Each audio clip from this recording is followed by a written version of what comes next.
I think we can record from here. Yeah, no, it's just started recording. Yeah. And I'm going to mute myself. So guys, this is Ant.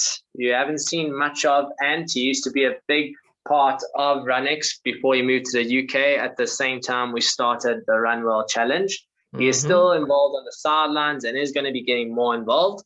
But today, he's going to be talking to us about nutrition and specifically what nutrition is best for yourself and for runners, you know. It's a common question that gets asked. It's a common thing that most people don't know. What type of nutrition should you have for when you're training hard, when you're training easy, when you're recovering, all of these things. So guys, Ant is going to take us through a little PowerPoint presentation. We're then going to get going and go through your RunEx nutritional report card. So you would have received that in your Sunday email. So make sure you have that handy. And then at the end of it, we're going to basically finish off with a bit of a Q&A for anyone that has any further questions to nitpick Ant's wonderful brain. Cool. So I'm going to mute myself. Guys, enjoy, and we'll chat later. Hi, everyone. So yeah, my name's Anthony.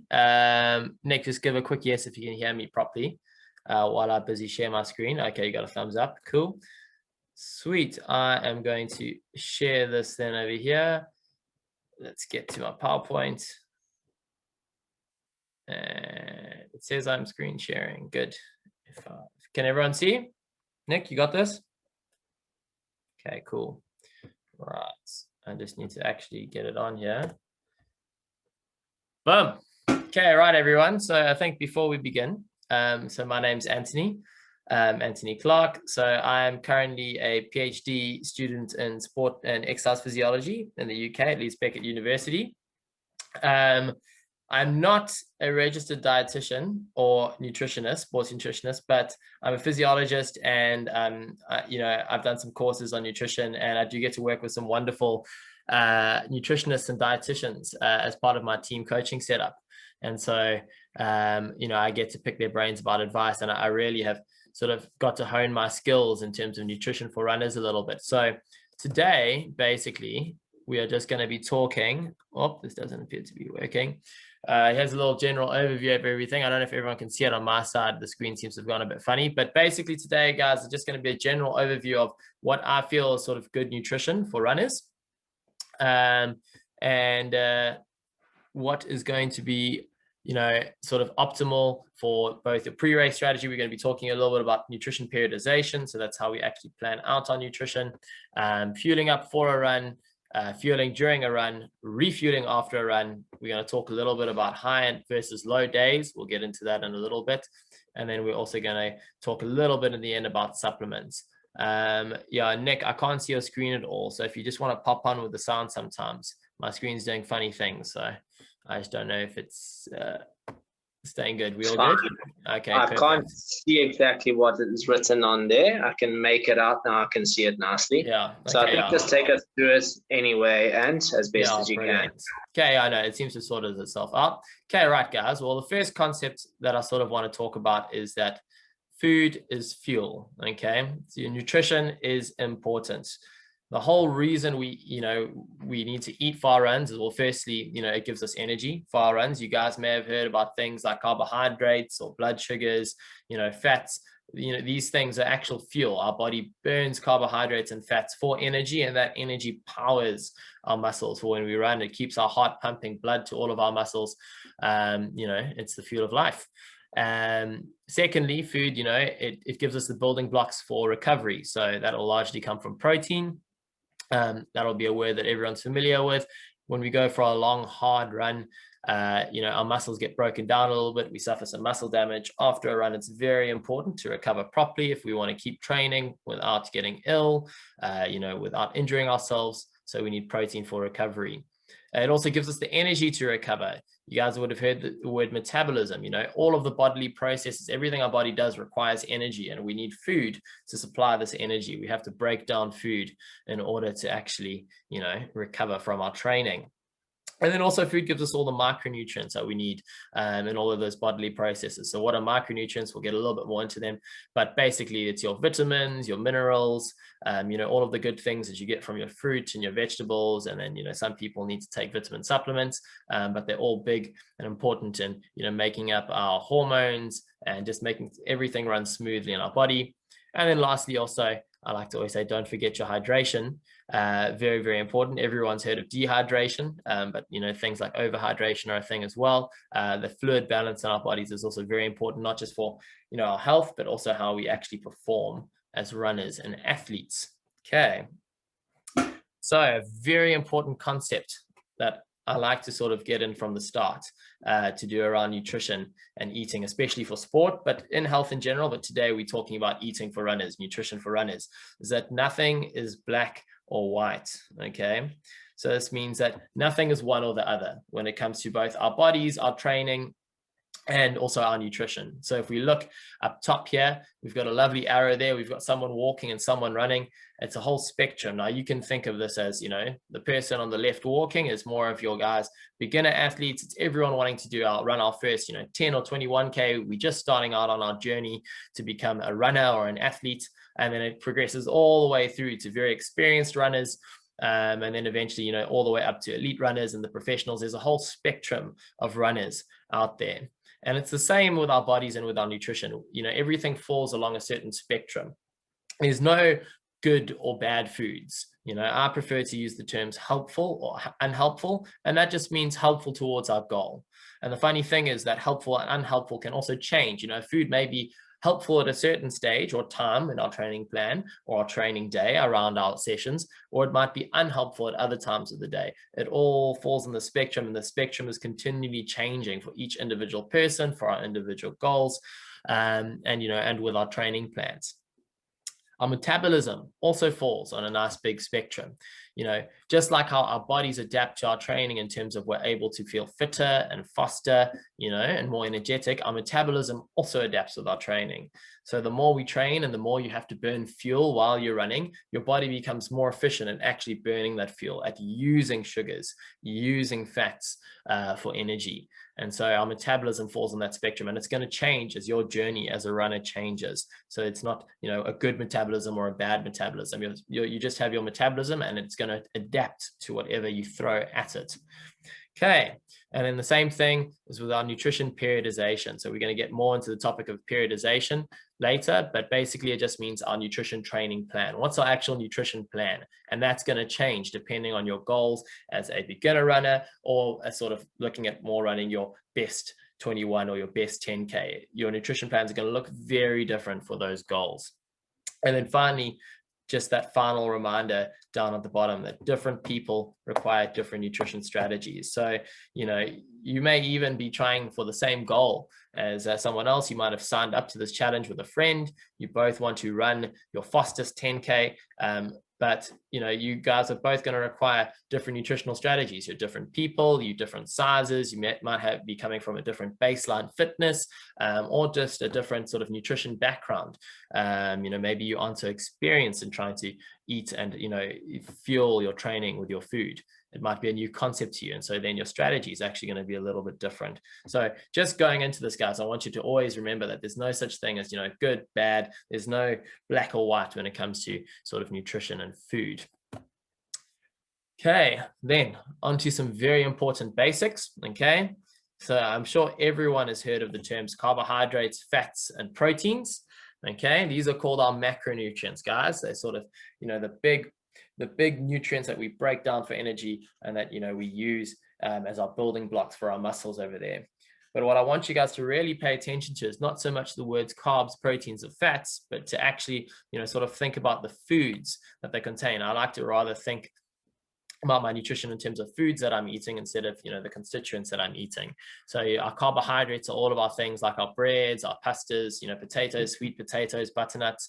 Those are considered often the more helpful ones, especially from a health point of view, because they've got a lot of fiber and we digest them slightly slower, and they're not going to flood your system with sugars very rapidly. And then on the other spectrum, we've got things like sugar, sweets, sports drinks, chocolates, all that kind of stuff, which is rapidly absorbed quite easily digested by the body and rapidly supplies us with some sugar. Now, it doesn't necessarily mean that they're bad. Obviously, in large amounts, we all know that a lot of processed sugar is definitely bad for us. But in the context of a runner, as we'll see, there is a time and a place where you may be able to have some of these things, like a little bit of sugar or a sports drink, a carbohydrate type drink. Then we look at our proteins, the classics, all of our meat, eggs, fish, dairy, meat substitutes, obviously, for our vegetarian and vegan runners as well. There are substitutes for you guys to use as well. Things like nuts, and there are a few other sources. Protein shakes as well are often a nice convenient source.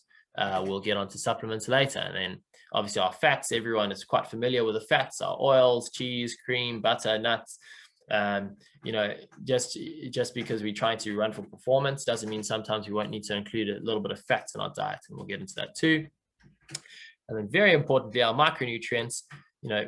We never want to forget our micronutrients. Everyone loves to focus on the carbs, the proteins, and the fats, but without our micronutrients, our bodily processes don't run properly, and we won't be able to actually process all of those carbs, fats, and proteins, get them to convert it into energy or build our muscles with our proteins. If we don't have those micronutrients, they're a vital part of our diet.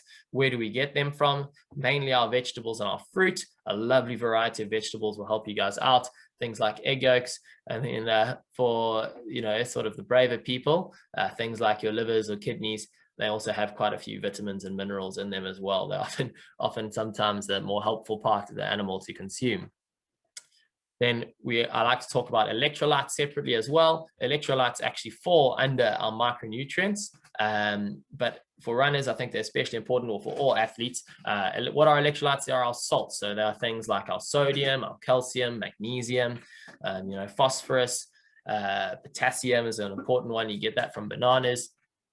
And these are very, very important because our nervous system really requires a good amount of salt to operate properly. And obviously when we exercise, we sweat, when we run, especially in the South African heat and the Durban humidity.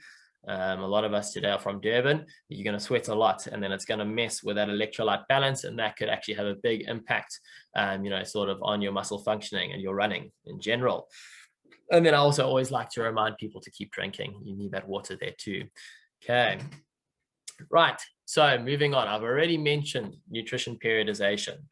So the concept here, guys, the main takeaway from this slide, or maybe one of the main takeaways from this talk, is that your nutrition plan is as important as your running plan if you are serious about your running goals, okay? And that nutrition plan is going to look very different for a beginner runner, and it's going to look very different for a run your best runner or an elite athlete, okay? Even a run your best athlete is going to look very different if we go all the way up to the Eliud Kipchoge's, our top quality athletes that are running at the Olympics. So what is this periodization plan? It means that, we aren't going to eat exactly the same every single day. It's very, very common, especially in the world of health and fitness, for people to, request a diet plan for someone, and they get given this plan. You need so many calories a week, so many calories a day or something. You need this many carbohydrates a day, and then they keep it consistent like that, and they try to eat the same thing every single day to hit their goals. When it comes to sports performance, this isn't going to work because, as we know, our days change. Our training programs change every day. And we also change with the training program. We get fitter, we adapt, our bodies improve. Or if we aren't doing anything, we detrain, and that, other changes happen to our bodies. For example, I've included this phrase here, high or low days. I don't know if you guys can see my mouse. So what is a high day or a low day? It's exactly what it sounds like. A high day would be a day where we have a high training load. It's where we go for a 2 to 2.5 hour long run, or we do an hour to hour and a half of intervals. It's very hard on the body. We've got a solid training session, and we have used a lot of our body's fuel, and we've depleted all of the energy stores in our body. Our muscle glycogen, which is how our body stores our carbs, will almost completely dissipate if you do it in an hour and a half very hard run. Okay, so that's a high day. A low day is exactly what it sounds like. It's a day where we don't do much. It's either a very light recovery day or a complete recovery day where we take a full rest. And obviously our eating is going to change on those days. You're going to require more food on a high day and less on a low day. Then there's concepts in our nutrition periodization such as fueling and refueling. we need to eat different things before a session as we do after a session. We can actually fuel up specifically for specific training sessions, and that are going to help us to train better, feel better during the session, and also then going to contribute to our recovery afterwards. In the same way as refueling, depending on the session, your strategy will change for refueling. So you're not going to have the exact same amount of food or the exact same things after every single session. It should change depending on the session you do, and the same for during your sessions. You know, for example, a 30-minute high-intensity interval training session is going to require a very different nutrition strategy to a 3-hour long run or a 4-hour marathon. Okay, very different things. And then at the same time, our hydration strategies are going to change. So if you are running currently in Durban, it's summer, it's hot, it's humid, you're going to sweat a lot more than if you were to come to the UK where I am right now and go do that exact same run. And so you aren't actually going to need to replenish as much fluids afterwards. So your whole strategy is going to change. So this whole concept that in our nutrition plan, we must be continually shifting and adjusting our eating with our actual training is what's going to help get us more towards our goal. It's a very, very important concept, guys. Okay, so then if we look down here, I've just got some general guidelines for both the beginner runner, you know, the run your first athletes, as we may call you guys, or the run your best athletes, okay, for our, you know, our members here that are wanting to run their fastest 10K or their fastest 21K. So if we look here, just generally for a beginner runner, everything's going to be about learning as a beginner runner, okay? You're completely new to the sport of running. You're trying to run your first 10K or 21. Everything's new. Nutrition's going to be new. You need to learn what works best for you, how you can fit a nutrition plan into your training. So it's going to be learning about what to eat when, you know, when is it an appropriate time to eat white rice compared to sweet potatoes or, you know, butternut, or to have a chocolate after training, you know, learning how to fuel up for an actual session. What does a good pre-session meal look like? And what, you know, works for me, what's going to leave you feeling good during your session, maybe not give you stomach cramps, because if you eat the wrong foods before a session, you might get cramps. Learning how to consume fuel during a session and refuel after. So this is very important. Your metabolisms aren't as adapted maybe as someone who's been training for years and years, who's going for their fastest time. At the same time, someone who's been training for years would have gotten used to maybe consuming a little bit of fuel on a longer run, or maybe during a marathon or you know, a very long hard run. So their bodies are actually better at processing food while they exercise. If you are just learning how to run a 10K, you haven't probably tried to get your body to digest some rice or potatoes or a banana while you're actually on the run. It could go very badly for you. And so you need to figure out what works for you, whether that be a sports drink, you know, sweets, or a banana, you know, some easier digesting carbs. And then also just learning about, you know, trying to adapt to your high versus your low day. So just getting into the habits of maybe eating slightly less on a low day and eating slightly more on a high day. Then on the other end of the spectrum, when we go to our run your best, you know, this is all about optimization. When you're trying to run your best, you know, you're trying to improve as much as possible. That means you're trying to optimize your diet for your training goals. Okay, so now instead of learning about fueling and sort of trying out different strategies, we're really trying to optimize fueling before the session. We're trying to get in the right amount of nutrients before every single training session. We're trying to keep that hydration status maintained. We're wanting to make sure we're not under or overhydrated before a session so that we can perform optimally. We can perform optimally in a race. If you go into a race dehydrated, you know, you're definitely not going to perform as well, because you're going to further dehydrate in the race. Losing a bit of fluids is unavoidable, and it's going to severely impact your performance. The same thing with overhydration. Overhydration can actually be very dangerous. And then if we're looking at consuming enough during your longer, harder runs, obviously when you're on a shorter run versus a longer run, the amount of fuel you need to take in is different. And if you're wanting to maintain your training intensity for a full 2.5 hour long run, you need to know the exact amount of sort of carbohydrates you need to consume. But we'll get more into that later. And also kickstarting that recovery period with a good sort of refuel after your training. It's all about optimizing all of those processes, whereas a beginner is more about learning, and that trend's going to follow through with everything we talk about next. Okay, so onto fueling up for a session or a race. We're going to keep it quite brief over here. So basically, when I talk about fueling before a session or a race, I'm not going to speak today about the night before or the week before. That's a whole other topic. It can get very long, but we're talking about the 1 to 4 hours before a run. Okay, could be a race, could be a session. And basically just the main goals for almost everyone here is you want to make sure that you have sort of sufficient blood sugars in your system as well as glycogen. Remember, I might have mentioned it earlier, glycogen, what is it? It's just the way we store carbohydrates in our muscles and in our body. And then when we're training, when we're running, we break down that glycogen into blood sugars, and that's what then fuels our muscles, or we just use it straight away in the muscles as sugars there. So it's about maintaining sufficient blood sugars or carbohydrate stores, and then also adequately hydrating, being adequately hydrated at the start of your run. So those are the two main goals there. Just as a general rule, in that sort of 1 to 4 hours before, we want to go for more of our faster carbohydrate sources. So these are the things that normally aren't classified as very healthy. So, can be healthier, such as a banana or some fast processed fruit. But it can also be things like white rice, potatoes, white potatoes, sports drinks, even some sweets. Just whenever we're working with sweets, in our sports drinks, there's very fast acting carbohydrates. We need to be a little bit careful of the amount we actually consume. We need to be very aware of how hard we're actually going to be training, and whether you even need to actually eat that many carbohydrates before a session. So yeah, for the beginner runner, the guidelines here are just try to figure out what food suits you before a run. I've mentioned things like bananas, rice, or potatoes, but maybe if you try and eat a small bowl of white rice before going on a run, you might feel very uncomfortable before the run, and a banana might be the way to go for you. Or it could be the other way around. You won't know until you actually try. And then just also learning to remember to drink in your lead up to your run, either it be in the morning or if you're going for an afternoon run. I think especially in the afternoons, it's very easy if you're a beginner runner to forget to actually keep hydrated, to be sipping on water and fluids throughout the day. Then you get to the start of your session and you're exceptionally thirsty, and then it's going to actually have an impact on your session. You're going to feel a lot flatter, more fatigued, and it's just not going to be a great time. And then also just maybe really getting into the habits of just a small amount of faster carbs before a run. You won't need as much as a beginner, obviously, as an experienced athlete, because your runs won't be as long or as hard. Okay, then for the run your best, the focus, like I mentioned, is optimization. So you want to be optimally fueled for your run. You don't want to be lacking in any energy. So as a general sort of rule over here, for the experienced sort of top runner, we're looking at about 30 to 60 grams of carbohydrates for every hour of planned exercise.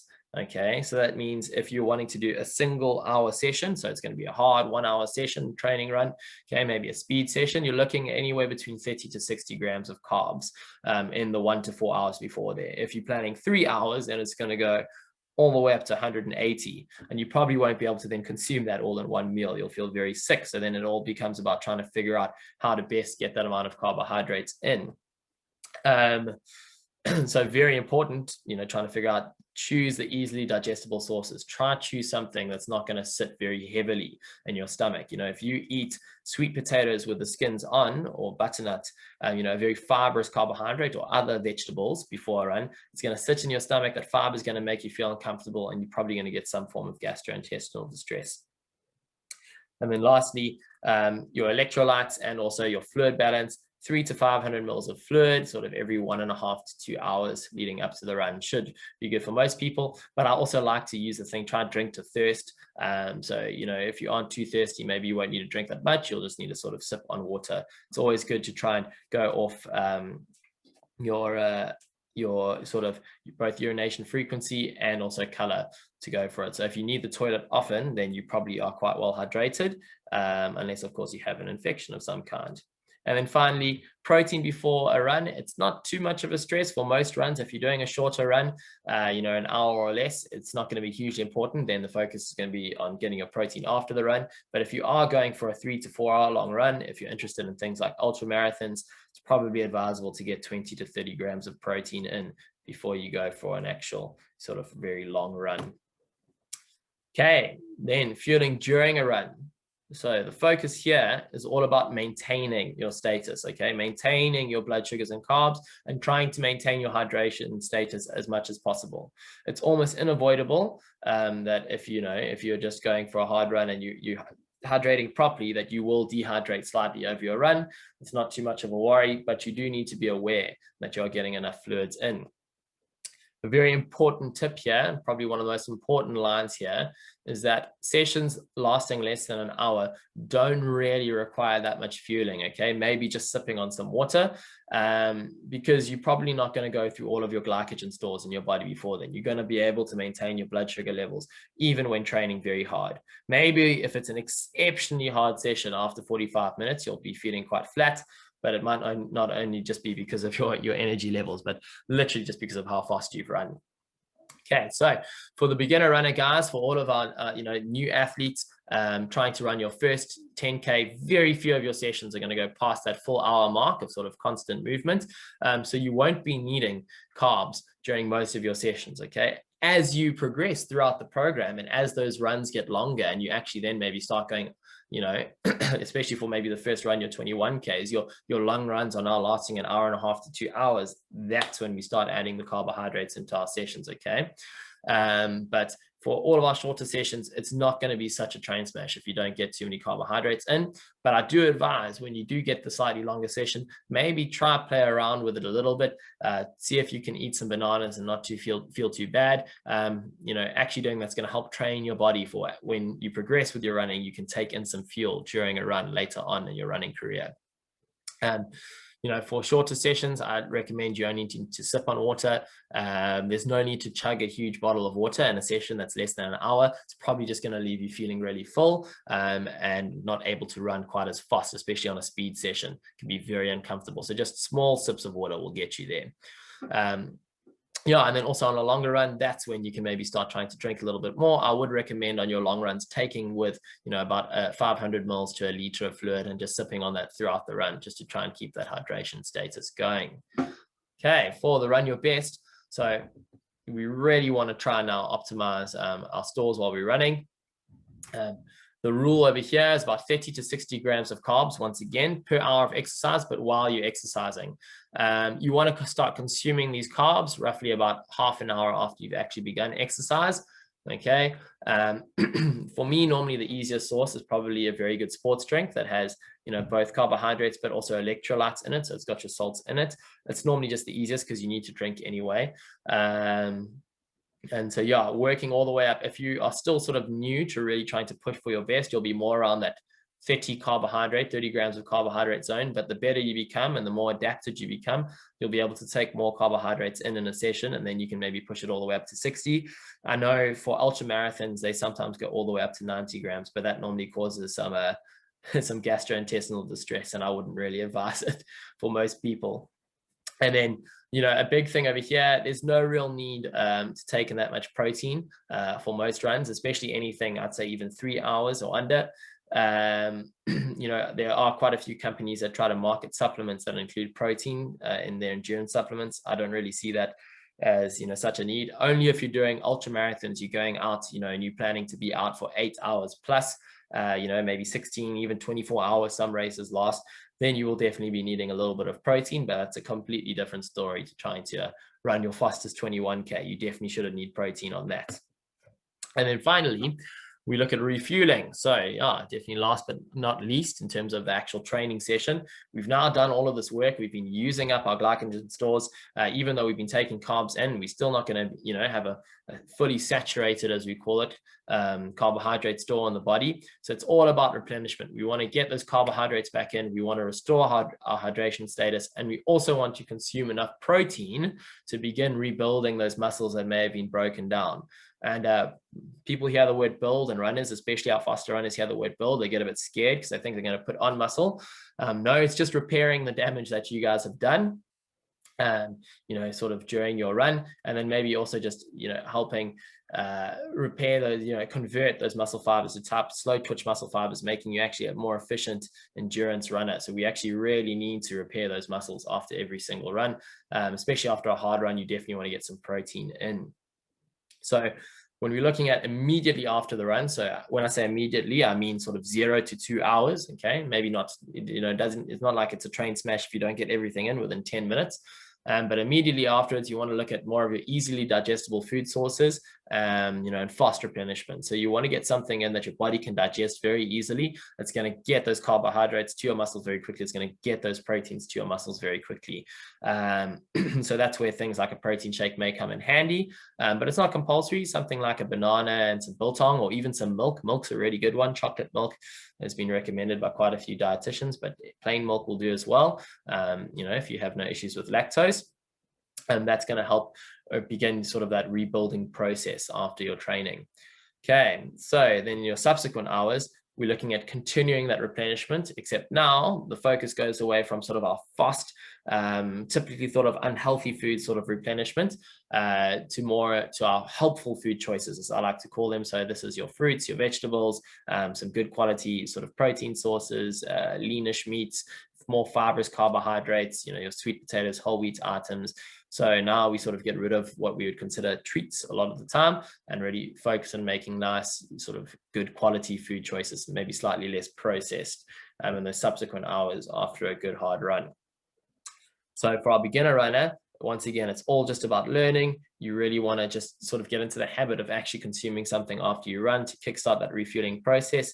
And also remembering to rehydrate after the run. I know just personally, it's very easy for me to forget to go and drink some water unless I'm exceptionally thirsty after a run, but just to have, maybe a glass of water or so with everything, just to kickstart that rehydration process. A very key thing here though, that I would advise everyone to maybe not get into the habit is to try to not think of the refuel as a reward. Try not to think of, oh, I've just done this 5K run. It means I can now go eat a pizza. It unfortunately doesn't quite work like that. Remember, guys, I mentioned that our strategies change depending on the session we do, depending on the phase of training we're in. Obviously, after a harder session, you will need a little bit more food. After an easier session, you're not going to need as much. So you just got to be aware of the amount you actually take in. You can't just go binge on a bar of chocolate after a 20-minute jog. You've got to be smart about it. It might only be sort of 10 to 20 grams of carbohydrates for most beginner runners after a session, which isn't a lot at all. It's smaller than a small chocolate. Okay. So, right, for you'll run your best, now we actually want to sort of get more focused on the amounts of food we want to consume. So immediately afterwards, I like to recommend getting in maybe 20 to 30 grams of carbohydrates and 20 to 40 grams of protein. Obviously that amount is going to fluctuate with how hard the session is. So a very hard session is going to need more to that 40 sort of 30, 40 kind of range, and an easier session, that 20 range is going to be fine. You're not going to struggle after that. And then the same with your hydration, guys. A lot of it goes by thirst as well, but do know that if you've had a really hard session and you've sweated a lot, please make an effort to try and rehydrate, and then remember to try to continue to refuel throughout the day. So that's going to be a lot more important when you're training harder, because you've broken down your body more, so it takes longer to recover. It's going to take longer to get that fuel back in because you've used more of it. So we want to, make sure we're getting probably about 3 to 7 grams of carbohydrates per kg of body weight in a person throughout the day to get our glycogen stores back. But obviously that's going to vary between people. It's going to vary between sort of your training goals. If you want to move up from doing 21Ks to a half marathon to sort of a full marathon or an ultra marathon, you're going to require more fuel. So it also requires sort of just getting to know your body a little bit there. And then finally, I mentioned high versus low days earlier. Just a final reminder, guys, just to eat more on your high days, eat less on your low days. On your low days, really focus on the quality of your food. Get in lots of veggies, lots of fruit. These are the days where your body can actually take sort of more fibrous foods, which are very important for health and also for sport, our recovery, to get all those nutrients in. But because you don't have to go out and do anything hard, they're not going to cause any sort of gastrointestinal distress. They're not going to make you feel uncomfortable throughout the day. And then also lastly, we want to make sure that we actually hydrate adequately. So we want to, on those off days, not forget to drink, so that when we get to our next session on the following day, we begin getting dehydrated.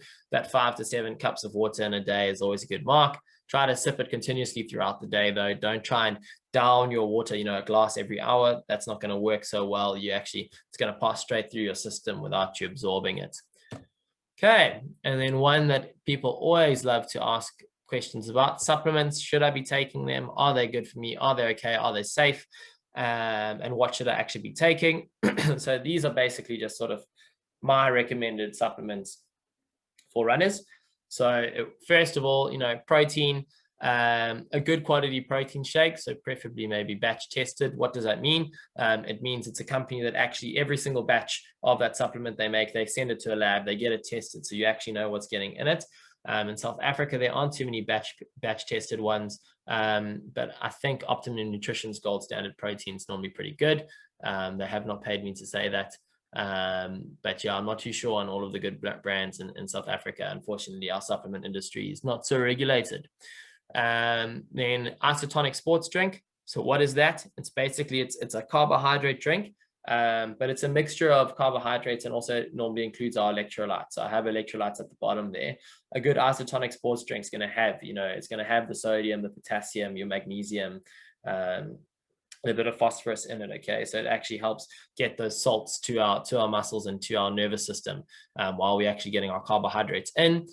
Something to pay attention to here for an isotonic sports drink. How do you tell what a good one is? Normally, you want to try go for one that has more than one carbohydrate source. So if you look on the ingredients list and it just says only glucose or maybe only maltodextrin, that's maybe not such a good one to go for, especially on your longer runs. It might cause some stomach issues. You want to go for ones that have about 3 to 4 different types of carbohydrates in them at least. So it would be like, sucrose, maltodextrin, glucose, it would be a range, or fructose.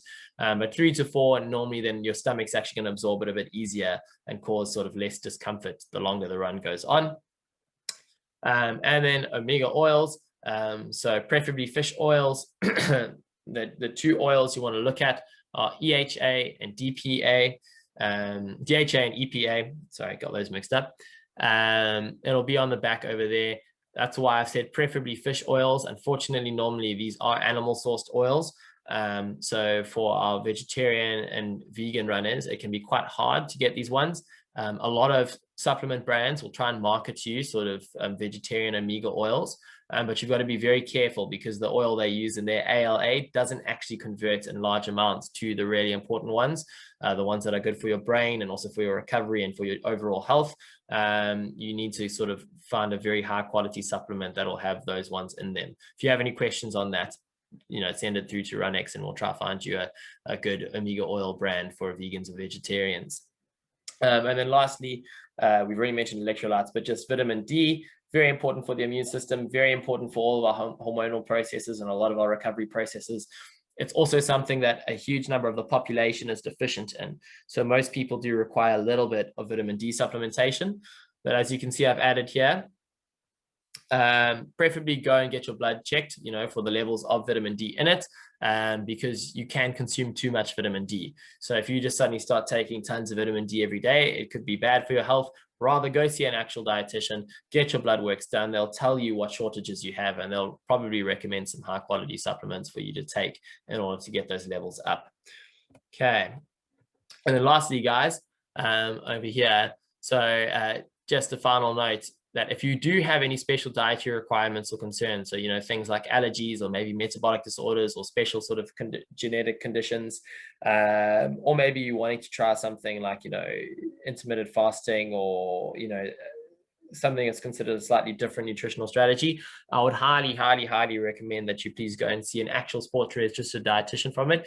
They are the best trained people in the business for it. They are going to give you the best advice on this, and they really know their stuff, and try to find a good sports one, and that's a much better direction to go than trying to play around with it yourself. You can actually cause some health issues if you do that. Okay, and that's it so far, the talk. I think I'll pop back in. I'll pause, stop share over here. Nick. And all right, guys, so you've heard it from the man. We'll open up to some questions just now. Just for time senses, I'd like us to get onto the report card. And what Ant is going to do is basically we're going to take you through that RunEx report card.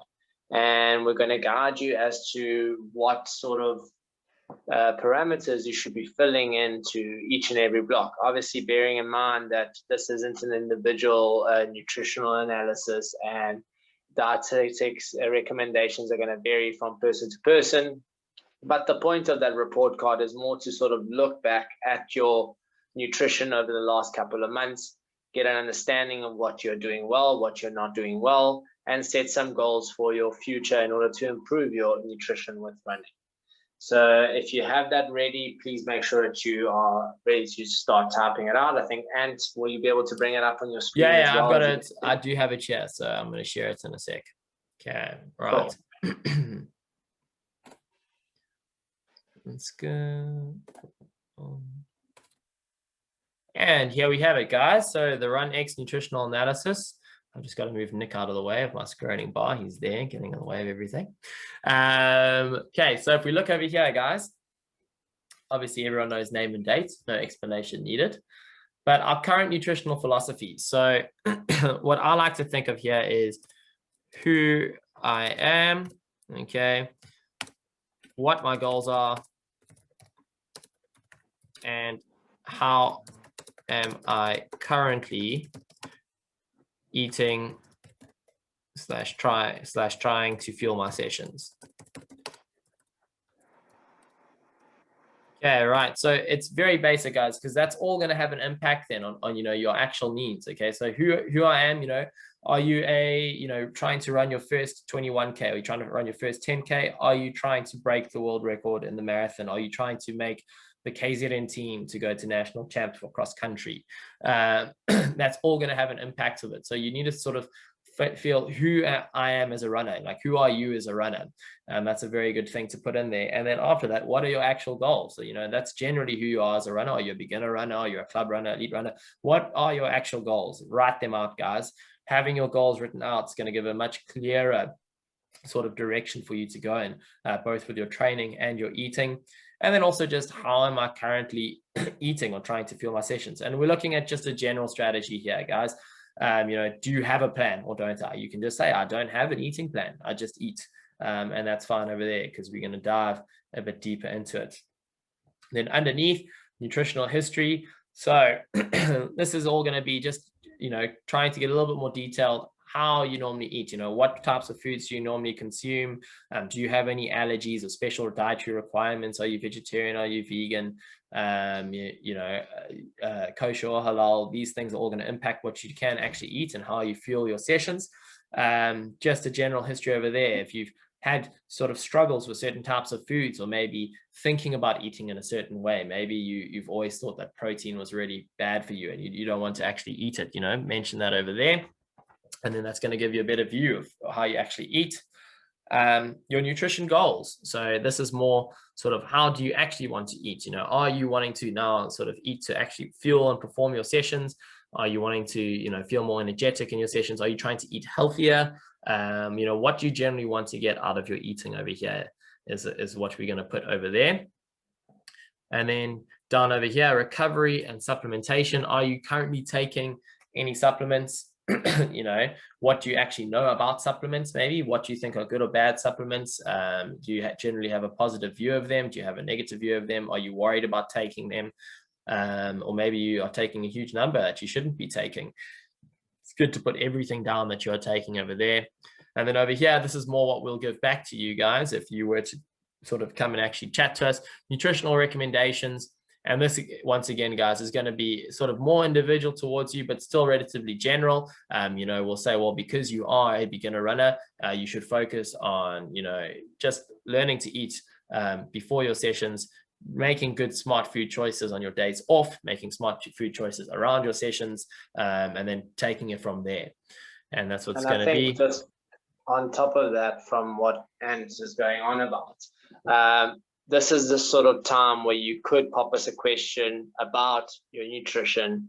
If you have any questions for you guys that are specifically watching this live, that we can answer to give you those nutritional recommendations right here that you can fill in there and have something to look forward to. I think that's where it would come in handy. So whether you want to unmute yourself and speak or raise your hand and we'll sort of call you out, or you can also just pop a comment in the chat box and we'll sort of guide you through what recommendations. But basically those nutritional recommendations would really relate to what Ant has spoken about in his seminar. So the recommendations that he mentioned in terms of when to fuel your body, how to fuel your body, when he had the split between beginner runners, advanced runners, where do you find yourself within there? But it's just for you to put it down on paper to actually help you and assist you with that. Yeah, and just any tips and comments at the end would be any additionals onto all of that over there. Perfect, Nick. I think that's the nutrition guide over there for everyone to fill in for themselves. Hopefully that helps, guys. If you do have any questions, now is the time to start firing away. Yeah, and I'm just going to take my camera away, and I'm going to start. There we go. We have a question from Courtney. Oh, good. So, and have you mentioned fruits? Yes. So we've mentioned fruits as a carb before and after the run. What are those other than bananas that you would recommend? Yeah, so it gets a bit tricky. I would recommend maybe it's all of your ones that you digest more easily and that don't have too much sort of fiber. Apples are a good one, but you might want to take the skins off of them because if you eat a whole bunch of apple skin, that's quite a bit of fiber in there. Things like your very sort of sweet naartjies or oranges sort of might be okay. But once again, you've just got to be careful of eating too much. There's quite a bit of fiber in those as well. Bananas is just typically a really, really, really good one because it has quite a bit of potassium in it as well. And it just, it's very rare that you're going to find someone that struggles, with any kind of gastrointestinal distress with bananas. They normally pass through the system very easily. We absorb it very quickly. But yeah, apples should get you there as well. Whatever you sort of prefer, apples, oranges, bananas would probably be my go-to. Your things like berries and stuff might be tasty and might sit quite well, but they don't actually have that many carbohydrates in them. So I'd try, even strawberries don't actually have that much sugar in them. So you'd have to eat a huge amount and then it's going to make you feel a bit funny. So yeah, I'd focus on those. I think pineapples as well. Also, there's not quite as much actual carbohydrate in them. So you'd have to eat a large amount in order to get enough in before a session. And just on top of that question, and it's not something that someone asked, but perhaps someone is thinking, is there something that they could replace that banana with in terms of supplementation that would give them something similar in terms of a reward, in terms of recovery? What replace a banana with in supplementation? Yeah, I mean, a small packet of sweets, 30 grams of sweets will be about a banana's worth of sugar. And I mean, like, with the team that I currently work with, we have a whole crate of Hasbro sweets, but they're literally, I mean, they're tiny packets over there, because you don't actually require that much to get your 20 to 30 grams of carbs in over there. If you don't like that, then maybe an Energade or a Powerade. It's very basic, but it is quite well made. The percentage of carbohydrates to sort of fluid in there is actually designed sort of for sports and for actual active, and being an active drink. It's what they advertise as, and it's what they are designed for. You might not need a whole 500 mils of Powerade before a run. That's going to depend on what run you're going for and sort of what level athlete you're on. For light runs, you probably won't need more than 20 grams of carbohydrates in the sort of hour to 2 hours before a training session. Thanks. And we have another question. Is pea protein good for a post-run shake, or is it better for a meal replacement? So, pea protein and then post-run shake. So that's to begin refueling. So that's a shake. That's very different to a meal. So a meal replacement, if you think about, just think about a meal in your mind right now. You probably aren't picturing a shake. You're picturing a plate of food, and it has quite a few different constituents on it. It has maybe some rice or some potatoes or some pasta or something. It's got a little bit of meat substitute, protein substitute on it, and it's got some vegetables in it as well. So that's a meal. So it's a well-rounded, well-balanced sort of thing where we're trying to get lots and lots of different nutrients from it. Pea protein, yeah, as a post-run shake, it should be okay. If you're looking at your vegan or vegetarian protein shakes, maybe you want to try get one that has pea protein and something else, rice protein, even a bit of soy. Sometimes, some people are a bit scared of soy protein, but you want to get quite a few sources to make sure you're getting a complete protein from it, and that you are actually getting that 20 to 30 grams. Pay attention to the label, because a lot of the sort of vegan protein shakes, you end up only getting 10 to 15 grams of protein in, which is not quite optimal. And then also don't forget to include maybe a little bit of carbohydrates in it as well, especially if you've done a hard run. If you've done less than an hour run, it's not going to be crucial. But if you've gone, you've done one of our quality speed sessions on a Tuesday or Thursday, you've really pushed yourself, I would recommend also maybe throwing in some carbohydrates into that shake. It could be fruit, bananas, a little bit of honey. It's going to help as well. Cool. Makes sense. I think that's a nice comprehensive answer there to Kayla's question. We have another question, and I don't know if you can read that because it's quite a long question. I don't need to actually repeat it, but I will for those that are watching at a later stage. So it's someone that really battles to eat before a long run. Any long run that's an hour longer than that. She's tried vast amounts of things like oats, toast, peanut butter, and Future Life. She usually feels incredibly nauseous for the duration of the run. She's now been running fasted and drinks Coke and water during the run. So what is our opinion or / advice on running fasted? So that is one of the tricky things being a runner, is that especially in hot South Africa, we get our long runs done early. And so it means we don't actually have a lot of time to get our food in there. All of those things, though, oats, toast, peanut butter, and Future Life, I would consider not as the easily digestible sort of fast sources. They're all quite fibrous, so they are definitely, especially if you struggle with it, going to give you lots of problems. But my strategy then, if you don't want to get up earlier to maybe have a banana, or if the banana still makes you feel quite sick, if you have it too close to your run within an hour to 2 hours, then really the night before, focus on getting enough carbohydrates in. So if you make sure you have a good solid meal with not oats, okay, and not Future Life, but maybe an easier digestible carb. So potatoes and white rice in terms of our normal meal carb sources, we tend to process the easiest. Have a lot of that the night before. That's going to get your glycogen levels up. And then if you're running fasted on Coke and water, then you should kind of be okay with that as well. Just when you wake up as well, remember to have maybe a glass of water upon waking before you run. Personally, also just to add on top of that, I mean, this is something that I found kind of works for me, is I don't necessarily need to eat on long runs that are longer than an hour prior to actually going on the road. I mostly just try and then fuel my body once I am on the road, and fueling that with easily replacing carbs, like Ant has mentioned, seems to work for me. And I don't know if that works for you. I personally find that water and Coke also works absolutely fine. Sometimes it all depends. Like some mornings I'll wake up and I'll literally have a little teaspoon of peanut butter before that long run, and then I'll just be eating something whilst I run.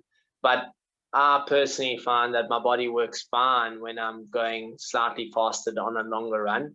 Obviously, when it starts to getting 1.5 to 2 hours long, then I can really feel the performance deficit come in. And that's where also I think this is important to address. What are you doing, or what are you trying to achieve with that long run? If you are trying to achieve sort of making your body figure out a different way to create that energy throughout your run, then yes, you can add an element of fasted running to your running schedule. But if you're looking to try and get the most out of your running performance over an hour, 2 hour sort of half marathon distance, then I think it becomes quite important that you figure out a way to get that fuel in. And like Ant says, if it can't be done earlier in the morning, then do it the night before and make sure that you're fueling adequately during that run. Yeah, excellent, guys. That's just a prime example there of trying to figure out what you're trying to get out of your training session and then planning your nutrition around that. If you are just going out for a long run to enjoy it, there's not such a huge need to perform optimally throughout that long run.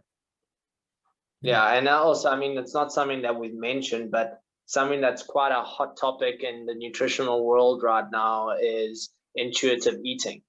And, it essentially comes down to similar to what we're trying to get you to understand with your running, with your training, is understanding what your body's needs are. When there's a need for a hard run, when there's a need for a recovery day, when there's a need for a big meal, when there's a need for a small meal. All these things come through being mindful of how your body feels after a run.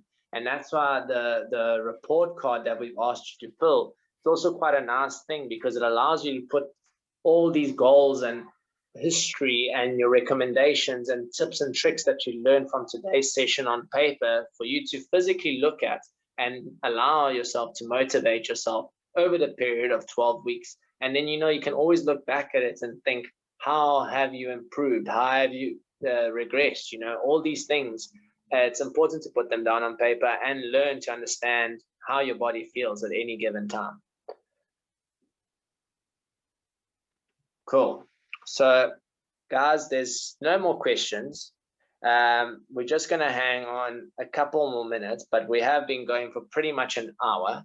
So I understand that people are probably tired of hearing our voices in the morning and hearing our voices in the evenings, and we're sort of starting to haunt your dreams at that time. Remember, guys, this isn't the only time that you can chat to us. You're also more than welcome to pop us a message at any time on Instagram at RunEx or RunEx Live. If you still have any issues with your running training, perhaps you're not receiving some emails. These are issues that we're still currently experiencing. So let us know. We'd like to help you. Please don't feel like you are being forgotten. If you're watching this at a later stage and would like to ask Ant any more questions, we are going to have a multitude of live sessions with Ant going forward, especially on our Instagram live page.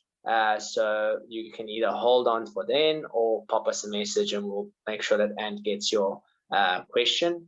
Otherwise, I think we're ready to close off for tonight. I'd first of all just like to thank all of you for joining us this Wednesday afternoon on your recovery day. Hope you're all ready and have learned quite a lot from our nutritional guru and recovery guru Ant over in the UK. And hopefully you'll be able to start applying that to your running. And I'd just like to also say thank you for taking the time out of your busy schedule to help us out tonight. And we look forward to seeing you come on and feature a little bit more on the challenge and going forward. No, definitely. I'm looking forward to it.